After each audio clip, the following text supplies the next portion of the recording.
Hello viewers and welcome to another match of Warhammer 40,000 Conquest. My name is Mitch and I am the Hive Tyrant. Today we have match 6 of a series of 8 games sent in from the Russian Conquest meta. On the right we have Klim Petrov playing as Eldorath Starbane, while instead to the left we see Igor Treskunov running Ragnar Blackmane. Planet number 1 is Taurus, the unit count based reward planet, and initiative is held by our Space Marine. Ragnar's initial deploy action is to upgrade his HQ with a copy of the 2-cost support Catachan Outpost. You could exhaust it to give any of your units +2 attack value for its next attack, and then Ragnar drops off a copy of Veteran Brother Maxos at planet number 1. For the cost of 3, our unique, loyal Space Marines faction army unit from the core set is a 2/3 with 2 command icons, and it allows Ragnar to pay the cost of a Space Marine in hand to put it into play at Maxos' planet. But on the Eldar side of the table at planet 3, we've got a 1 command icon, 1 cost, +1 resource bonus Rogue Trader, and at planet number 5, we've got a copy of Bealtan Guardian's nice 1 cost, 2 command icon warrior trait unit that is entirely Shuriken Catapult eligible. At planet number 4, after Ragnar passes, Eldorath drops off a copy of the Dark Eldar allied unit Slith Mercenary, 1 cost, 2/2 with 2 command icons, and now both players have at this point given up their choice of allied faction. Planet number 1, bit of a heavy hitter there for Eldorath, the player without initiative. We've got a 3-cost, 4/2 Armorbane Iantan Wraithguard. Both of our players are currently deciding where exactly they want to send their respective warlords. Ragnar and Eldorath both arrive at planet number 1, so that is going to be Ragnar with the initial opportunity to trigger his reaction. It's going to be 2 points of damage dealt to the Iantan Wraithguard, but a Nullify discarded as a shield prevents that unit from being destroyed. Eldorath's arrival means the exhaustion of Veteran Brother Maxos, and note that Ragnar already has 2 resources with which to dump additional units into play, even outside of effects like Eager Recruit and Drop Pod Assault. But planet number 1, that is going to be 1 command icon allowing Eldorath to win a card and a resource. Planet number 3 is going to be 2 cards and a resource for Eldorath. Planet number 4 is going to be another card and a resource for Eldorath, and planet number 5 is also going to be a card and a resource for Eldorath. We're about to transition into our combat phase. Ragnar is going to be the player with initiative. He's got a 2/7 and a 2/3 at that planet. If Eldorath has a 2-value shield card in hand, that is going to mean that the Iantan Wraithguard could be shielded from death unless Ragnar hedges his bets and uses Catachan Outpost to swing at it for 4. Maybe Ragnar's got a copy or 2 of Indomitable in hand to shrug off that Armorbane damage. Eldorath, I'm not seeing any resource tokens. Oh, no, I'm sorry. Eldorath's color was obscuring it. I'm seeing 5 resource tokens for Eldorath, so perhaps we could see Indomitable and Gift of Isha make things very complicated indeed. But Ragnar, with the assistance of Catachan Outpost, does swing for 4, and the Iantan Wraithguard is killed. Even the discard of the signature attachment mobility would not have prevented that effect. But do we have, I suppose, Gift of Isha? Do we have Indomitable? Eldorath is just chilling as a 1/7 warlord at that planet, and he's not going to be able to do too much against a 2/7 and a 2/3 by himself. And Eldorath decides to spend his combat turn to retreat, so that is going to be Ragnar winning at that planet. That is going to be Taurus added to his victory display. A unit count of 2 for the Space Marine player versus unit count 4 for Eldar means that, grats on winning all the economy in the world there, Eldorath, because that is going to be Taurus, resulting in 3 hands added to the hand of our Ragnar player there. So what exactly are we going to be seeing here? HQ phase comes and goes. That's going to be 4 resources, 2 cards for each of our players. Our new 5th planet is going to be Elwith, a 2-card bonus planet, which allows its victor to take a look at the top 3 cards of their deck, add any one of those to their hand that they would like. Our new 1st planet is going to be the healing planet Iridial, and we've got a green and red icon in Ragnar's victory display. So we could see a victory for Ragnar as early as our subsequent rounds planet number 1, Boundless. At planet number 1, looks like Iantan Wraithguard has, I don't know, a comrade to to take vengeance upon its destructors? I don't know. Anyways, another 4/2 Armorbane unit at planet number 1, and this time Eldorath does naturally possess initiative. Ragnar does have veteran brother Maxos in the HQ, which means wherever he goes, he's going to be dropping off that unit exhausted, and I suppose if Eldorath were to trigger an effect like Doom, of course it would not destroy veteran brother Maxos here. So, we see a Blood Angels Veterans at planet number 2, so 3/3 for 3 with a command icon. It's opposite that Rogue Trader.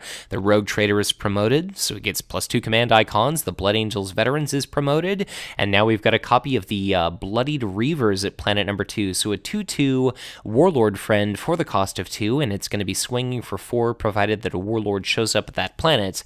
But if Eldorath and Ragnar both show up, Ragnar may well be able to use his reaction in order to destroy it prior to its opportunity to attack for 4.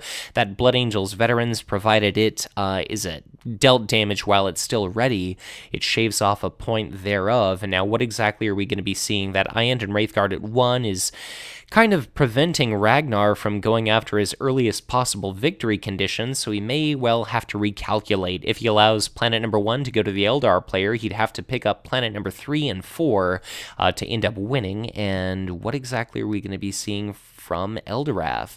Eldorath is still in the possession of 4 resources, far more cards in hand, even though you can't see it on screen, than the Ragnar player possesses, and I do believe that Ragnar himself is still sitting on 3 resources, so that healing planet number 1 isn't going to be too terribly useful for either of these players. I suppose Ragnar could himself show up, and if he's got a copy of, say, Indomitable, if Eldorath arrives at that planet as well, he could shrug off the Iandon Wraithguard's attack, or he could just show up at that planet alone with Maxos, steal initiative, and then swing for 4, thanks to Ketich and Outpost, kill the Wraithguard, win that planet. And I suppose even if he takes a significant amount of damage, that could still result in him being able to win Iridial and then kind of cleanse or purify himself of all those damage tokens. Both of our players are deciding where exactly they want to send their warlords. Eldorath isn't going to really get any benefit whatsoever from going to planet number 1. He could flip planet number 2, but he'd have to deal with the Blood Angels Veterans and a White Scars Biker at that planet. It's going to be another Warlord Friend unit, this time the 3-cost variety, 2/3, 1 command icon, and it attacks for 4, provided that a Warlord is present. So it's looking like Eldorath is facing a bit of a difficult situation here. Gift of Isha certainly makes his life easier, what with the topmost Eldar faction army unit in his discard pile being a Iandon Wraithguard, but let's see what exactly is going to be occurring. Ragnar is going to be showing up at planet number 3, Karnath, which allows the wildcard battle ability trigger of any other planet in play, and instead Eldorath looks to be going after the card bonus and battle ability associated with Eloith there, the deck searcher. Planet number 1, as we resolve our command struggles, is going to be a card for Eldar. Planet number 2 is going to be neither player winning anything. Note that a copy of Foresight is actually going to remove Eldorath from planet number 5. So he must have just been concerned about not wanting to be hunted down by Ragnar, but in triggering a reaction, he's opening himself up to Blackmane's hunt here, so I'm not exactly sure what he was thinking by going to planet number 5, but certainly Klim is going to be a much more talented player than I. But regardless, Eldorath is going to be relocated from 5 to 2. That is going to be an enemy unit exhausted. Is it going to be the 4/3, or is it going to be the 3/3 with the beneficial ability? Yes, it's going to be the 3/3 that now that it's exhausted, it's not going to be able to circumvent incoming enemy damage. So planet number 2 is going to be 2 cards and a resource for Eldorath to the right, and planet number 3, Ragnar, is actually going to win a command struggle. It's going to be a card and a resource for him.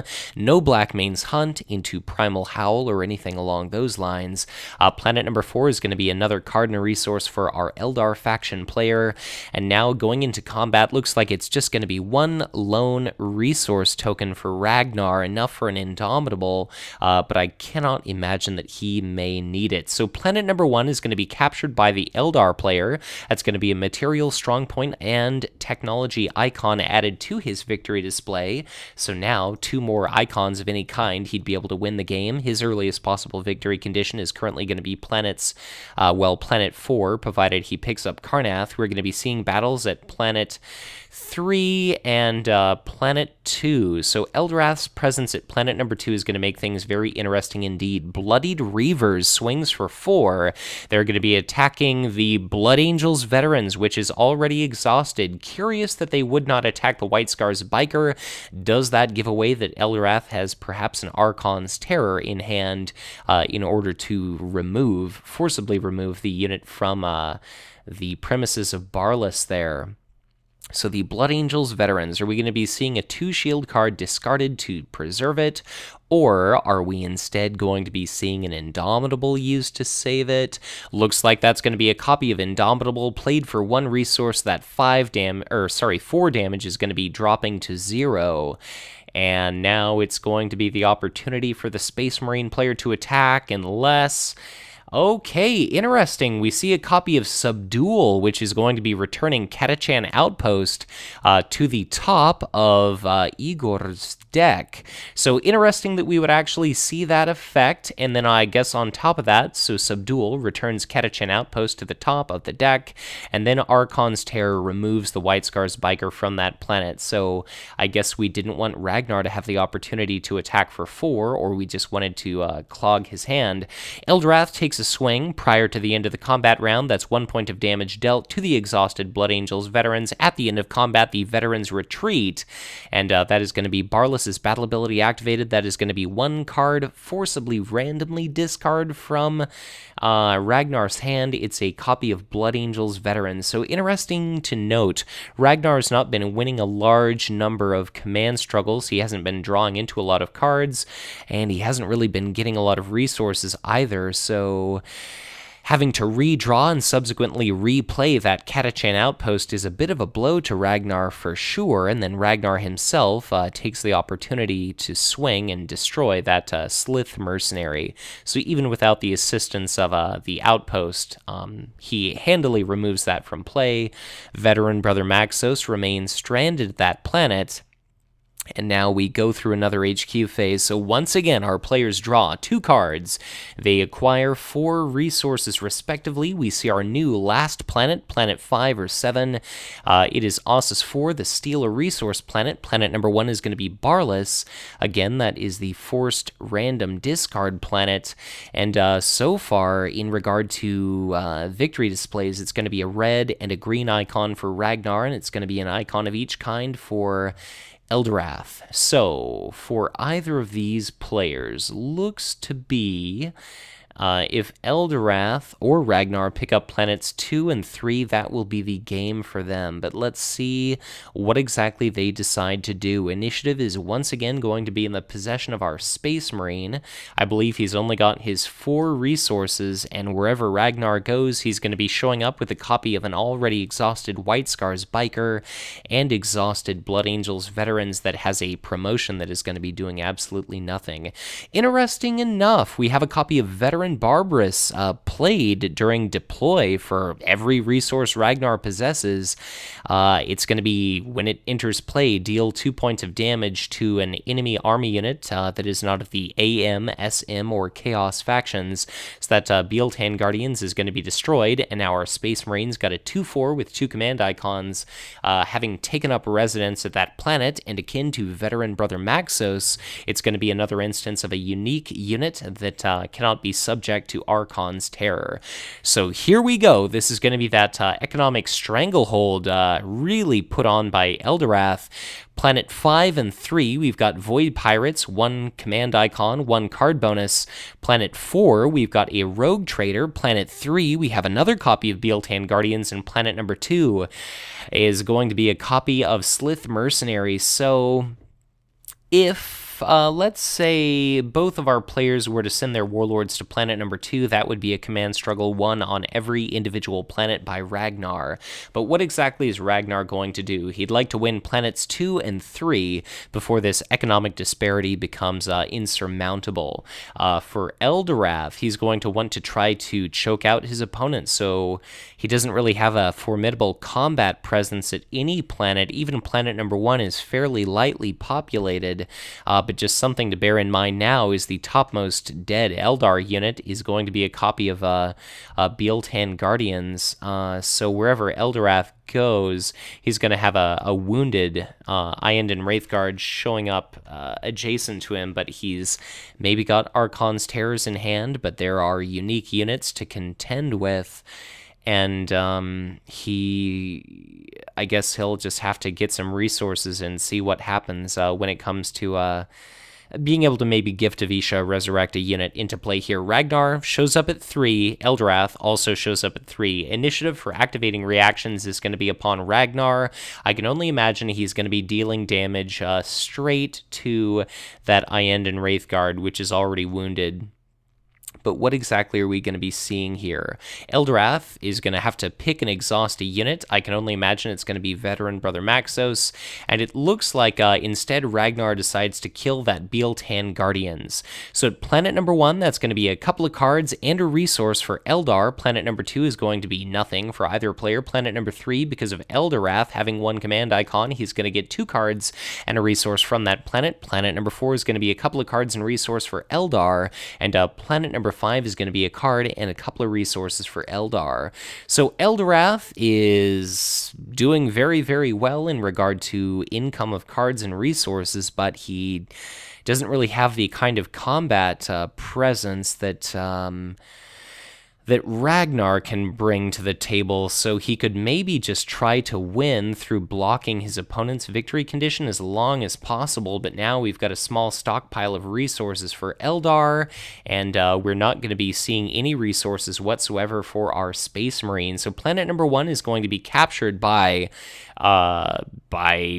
Klim, uncontested. The forced random card discarded from our Space Marine's hand is going to be a rather useless copy of Indomitable, but it's a shield card gone.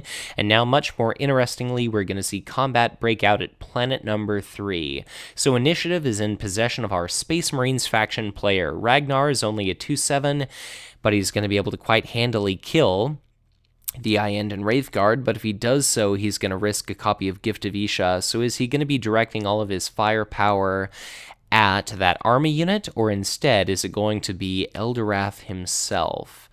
It's going to be 2 points of damage to Eldorath. We do not see a shield, and Gift of Isha is going to do a whole hell of a lot of nothing until you've got a beefy army unit in your discard pile. Eldorath swings at something. Promotion is going to be discarded as a shield.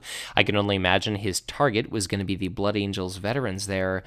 We see all of these units ready, and Eldorath decides to stay at that planet, it looks like. So our Space Marine is staying with everybody. He's got a currently 4/3, a 2/4, a 2/7, and a 3/2. Eldorath decides to retreat with the Iandon Wraithguard with the Void Pirate. So Aatrox Prime is going to be 1, and the battle ability firing off is going to result in a dead Void Pirate, a dead Iandon Wraithguard. Note that it's the topmost Eldar unit, and Eldorath is now sitting at 3 HP, so getting very close to being bloodied. There's no more healing planet upon the tabletop anywhere. And now another HQ phase results in 2 cards, 4 resources for each of our players. Our new planet number 1 is going to be the planet Karnath, which allows you to trigger the battle ability of any other planet. So it could be Aatrox Prime to deal damage, it could be looking at the top 3 cards of one's deck, it could be stealing a resource. This first planet is going to be critical to the victory condition of Ragnar, and I suppose it could potentially come down to the very last planet for Eldorath, depending on how things go. We see Catachan Outpost return to play to augment any of these unique Space Marine units that are are immune to the likes of Archon's Terror to allow them to swing for their full unmitigated 4. Well, depending on the unit. Well, no, it's 4 across the board. And then Eldorath himself, still erroneously exhausted, is now going to start filling the table with combat units. So he still has a little bit of leeway to decide where exactly he wants to deploy, so long as he can prevent his opponent from winning at planet number 2. If he allows all of those, like, let's say if Eldorath wins planet number 1, he'll block Ragnar from being able to win at planet number 2, and then Ragnar can safely win planet number 2. All of those units are going to be swept up into Ragnar's HQ, and then they show up at planet number 3 or 4, and then Eldorath may use his economic advantage to set up an army worthy of Mordor and then absolutely crush whatever exhausted units are sent to either of those planets by his opponent. And he could definitely play the long game there if, he could either do that or he could just set himself up to win through blue icons at planet number 3. So things are looking pretty good for Klim. Things are looking... they're actually looking pretty decent for Ragnar, too. It could really go either way at this point, depending on how this battle probably ends up going. But planet number 3, we see another copy of Iand and Wraithguard. It's picked up an attachment, the same Han jet bike, I believe, which allows it to move to a planet which shares a type as its current planet, and you deal a point of damage to an army unit at that planet. So it could go from 3 to 1 based on the movement of an enemy warlord, deal a point of damage, then show up opportunistically when it's time to have initiative, and then it could swing for its 4 armor bane damage. And at planet number 1, we see our first signature army unit of the game.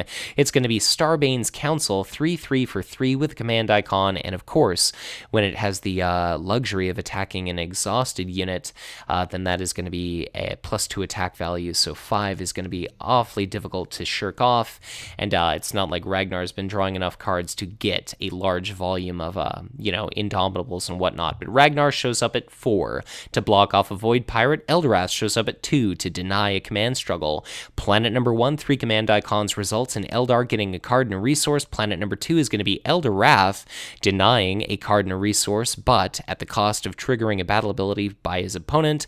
Planet number 3 is going to be a couple of cards, and I believe another resource for Eldorath, and then planet number 4 is going to be a card, it's going to be 2 resources for Ragnar, and he's denying his opponent of that bonus, as well as that Void Pirate.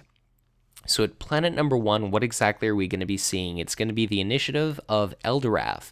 So we could see the Starbane's Council swing for 3 and force our Space Marine to use a shield, and I suppose that's probably the best course of action there.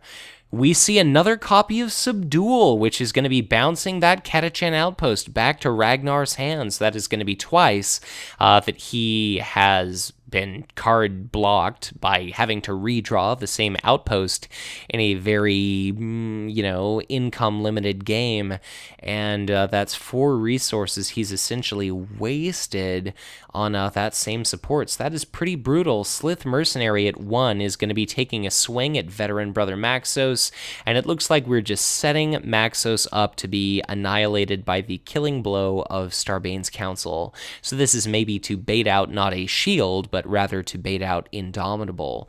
But Veteran Brother Maxos could use his resources to put additional units into play at his location. We'll just kind of have to see what exactly goes on. Gift of Isha still remains a thing. Topmost Eldar faction dead army unit. At present, I believe is Iand and Wraithguard for 4 armor bane, but a Starbane's Council is also a nightmare to contend with, and also remember that the Iand and Wraithguard at 3 can relocate itself to kill Veteran Brother Maxos. So, there we see Gift of Isha discarded as a shield. So that's going to be 2 points of damage prevented, whatever the target happened to have been. For Maxos, Starbane's Council swings for its full unmitigated 5. That is going to be Indomitable, used as a reaction, and we see Nullify used as a in effect. So absolutely fascinating that Eldorath is maybe throwing away his life just to get rid of that unit and to block off his opponent's victory condition. But I suppose, if you can prevent Eldorath from being killed, if you deny your opponent's victory condition, which Eldorath is just now doing, that could easily win you the game. So fantastic use of Nullify right there, even if it is going to result in one's Warlord being bloodied. So planet number 1, I can only imagine we'll be seeing maybe Elowith triggered to look for a specific card, or otherwise maybe we'll see Ossus 4 to steal a resource. Looks like our players are talking about how Aatrox Prime functions with Karrnath, and of course, as a large number of Conquest players understand, Karrnath triggers another planet. It does not replicate its effects, so as nice as it would be to have Karrnath fire upon Aatrox Prime and deal a point of damage to each of those units, that is unfortunately not a possibility there. So, grats to Eldorath for adding a blue and red icon to his victory display. Interesting, we are going to be seeing the Iend and Wraithguard relocate from planet 3 to planet 2. So it deals a point of damage to the Blood Angels veterans, and now it's going to have an opportunity to attack for Armorbane. And maybe I spoke too soon when I was talking about Eldorath being bloodied. The Iend and Wraithguard clears out that copy of Veteran Barbarous, and fascinating that it's the 2/4 that's killed as opposed to the... Okay, so there we go. That makes perfect sense. It's Archon's Terror removes White Scar's Biker, the 4/3, and then Veteran Barbarous is going to be annihilated by the Iend and Wraithguard. So wouldn't you know it, look at what's possible when you draw a metric ton of cards and you have a huge number of resources. You get to fund a lot of fun effects like this. And my apologies for not thinking about some of the possibilities there, but of course, both of our players' hands are largely off screen. So, Eager Recruit is going to be dropped into play. Gift of Isha is going to be discarded as a shield to prevent what I can only imagine is going to be the Iend and Wraithguard from being destroyed. We see a second copy of Eager Recruit being dropped into play at that same planet. Foresight this time is going to be discarded to block 1 point of damage. The Iend and Wraithguard is nearly dead, but now it's going to be another opportunity here for Eldorath to potentially win the battle at this planet. There's nothing really on the line, but what is he going to be doing? Looks like our Space Marine is going to be fresh out of resources. The Wraithguard swings at Blood Angels veterans. Finally, it's going to be killed, and that is going to be copy of Promotion being added to the discard pile alongside it. Eldorath only has 3 hit points left, but he's going to deal with these 2 Eager Recruits. Iend and Wraithguard is going to be killed by the swing of an Eager Recruit. Now Eldorath is going to attack a ready Eager Recruit. It's going to be killed. We're going to come to the end of a combat round here, and is the Eager Recruit going to stay? Is it going to retreat? Do we have another shield card or not? I suppose it doesn't really matter one way or the other. Either Eldorath deals the killing blow or the Eager Recruit is destroyed by Aatrox Prime. Eager Recruit is destroyed by Eldorath. Then there's a new combat round. Aatrox Prime fires at the Space Marine player's HQ. 1 point of damage is dealt to the White Scar's Biker, and now Ragnar is going to find himself very much between a rock and a hard place, as he's going to have to try to win this game right here.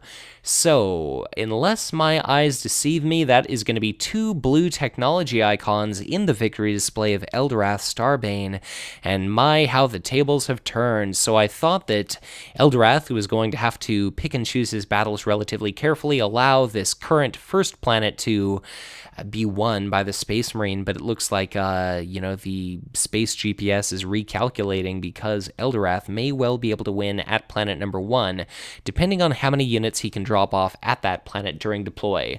Another HQ phase means 4 resources and 2 cards for each of our players. At planet number 1, our Space Marine, who once again has picked up initiative, has laid down a copy of Tactical Squad Cardenas, and it looks like our game is kind of coming down to the wire here. If Eldorath deploys heavily to planet number 1, he's going to have to deal with an area effect unit with initiative. He's also going to have to deal with Ragnar's ability, although Eldorath himself can exhaust units, and Mind War is also a thing to exhaust units.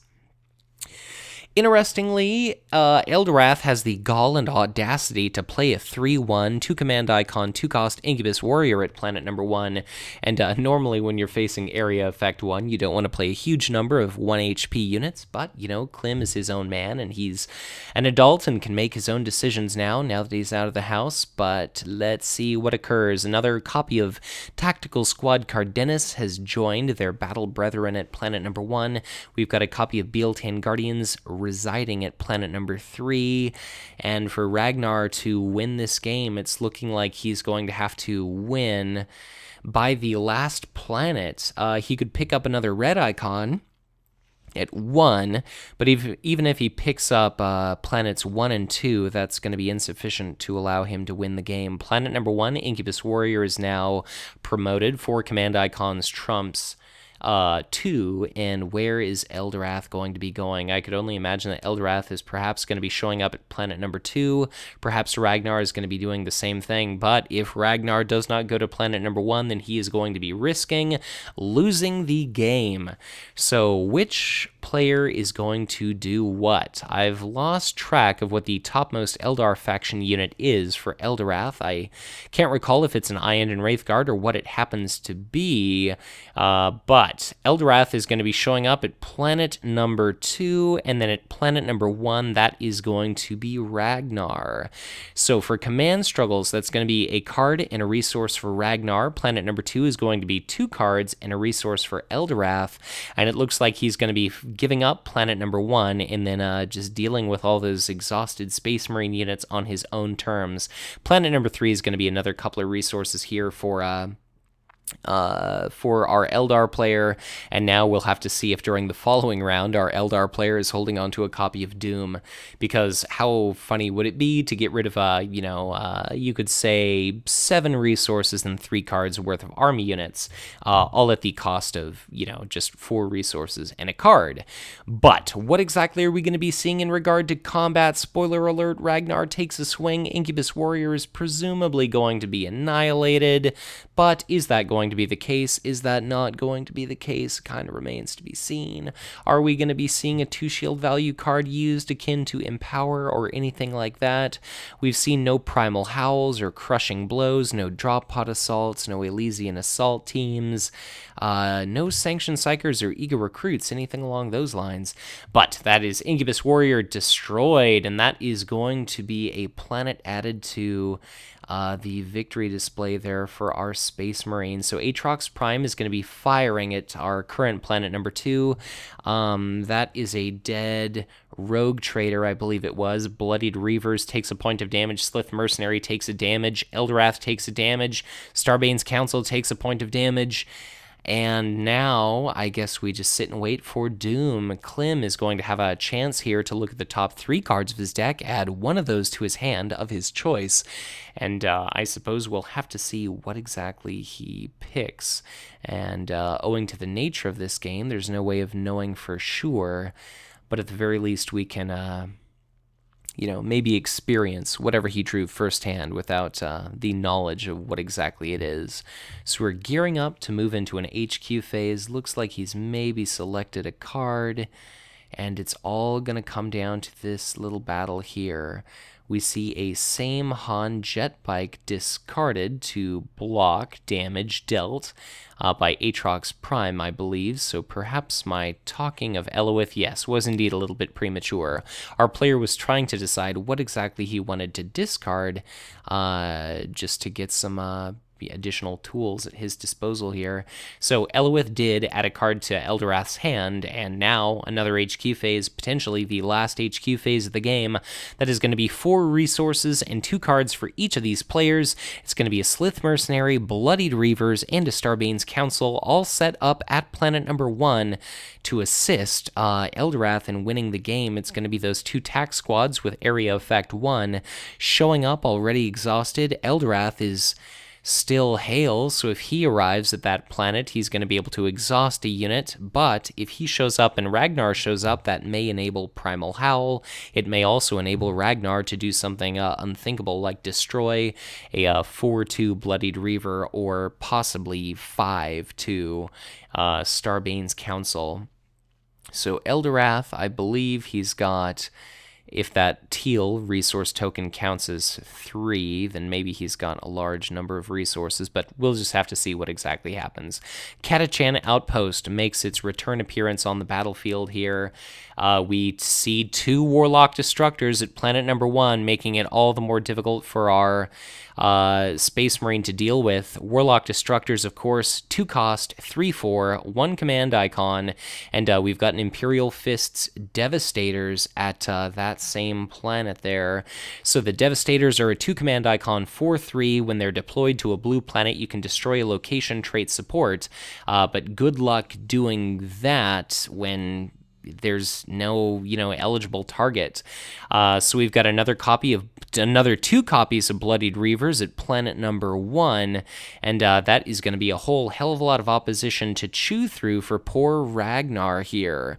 So Ragnar is going to be arriving at planet number 1. Eldorath also is going to be arriving at planet number 1, and now it's time to wait to see how our reactions are triggered. Eldorath has initiative. A Cubone has spawned in my apartment, and I just caught a 68 CP Pokemon mid-match, but let's see how exactly this game is going to be resolved here. So Igor has to decide what unit he wants to deal damage to. It's going to be a wounded copy of Bloodied Reavers, and much to his chagrin and dismay, a copy of Samehan Jetbike is going to be discarded as a shield. And let's see here, 1, 2, 3, 4, 5, 6, 7, 8 command icons trumps 0 as that copy of the Imperial Fist's Devastators is exhausted. 2 cards are going to be added to Eldar's hand, and planet number 2 is going to be a couple of resources for Eldorath. So what exactly are we going to be seeing here? It's going to be a wounded copy of Bloodied Reavers taking a swing at the White Scars Bikers for the value of 4, and they are going to be outright destroyed. No, okay, yeah, so they're going to be destroyed, but an Elysian Assault team is regardless going to be entering into play.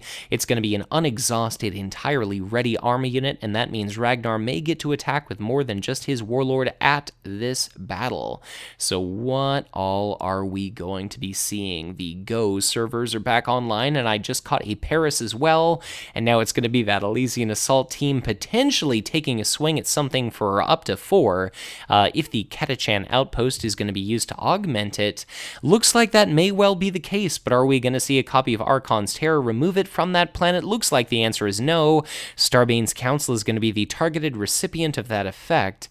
And we see a copy of Mobility used, so 4 minus 3 is just going to be 1. Starbane's Council survives. Starbane's Council is now going to be able to swing for a whopping 5.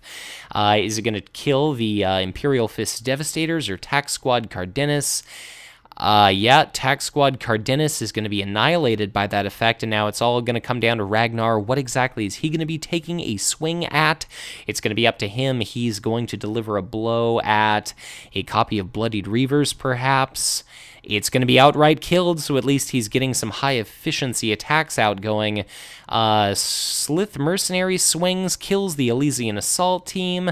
Bloodied Reavers swings for 4.